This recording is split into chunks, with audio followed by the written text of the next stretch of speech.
A brief word about taking practice exams. Suppose you were taking a course at university called Horsemanship 101, the beginning course in how to ride horses, etc. And suppose there are three or four recommended or required texts, and one has to do with the history of horses uh, uh, and breeding and that sort of thing. Another has to do with how to ride dressage. Another has to do with uh, use of horses in North America.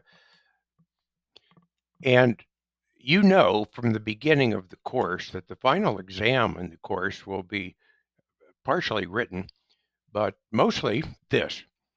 You will go into a corral with several horses in it. You will select a horse, you will saddle up the horse, etc., and ride out of that corral and go on a 5 mile cross country route that requires some running and jumping and that sort of thing. And you will be timed, and you have to hit a limit, a special time, in order to do well in this part of the exam. That will count for 75% of your grade in the course.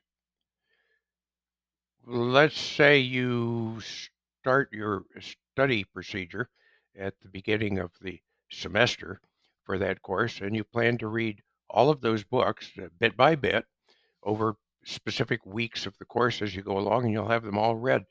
By the end of the course, you'll also have read a bunch of other articles and books about horsemanship, various aspects. And then about a week before the final exam part where you're going to ride a horse, you go out to the corral and meet a horse for the first time. You've never been close to a horse. You've never touched a horse. Certainly, you've never ridden a horse. How will you do in that part of the exam? Guess. Instead, I would recommend studying for that course as follows.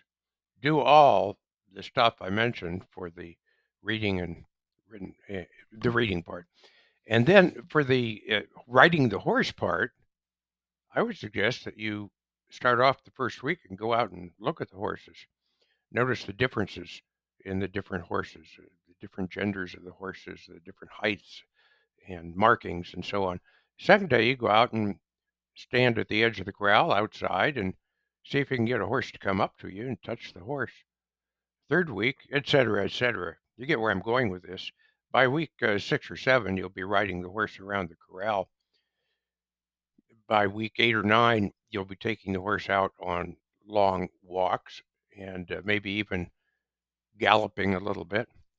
By week 10 or 11, you're going to be on that very course that you'll be tested on, and you're going to run that as fast as you can, and you're going to use a variety of horses to do that. That will be your study regimen. And then by the time you take that exam in the 16th week of the course, it'll be just like every other day. You'll just walk out there, get a horse, saddle up, take off, and do very well. Can you make the leap from that example to what you should be doing in law school from the first week of your course? I think so.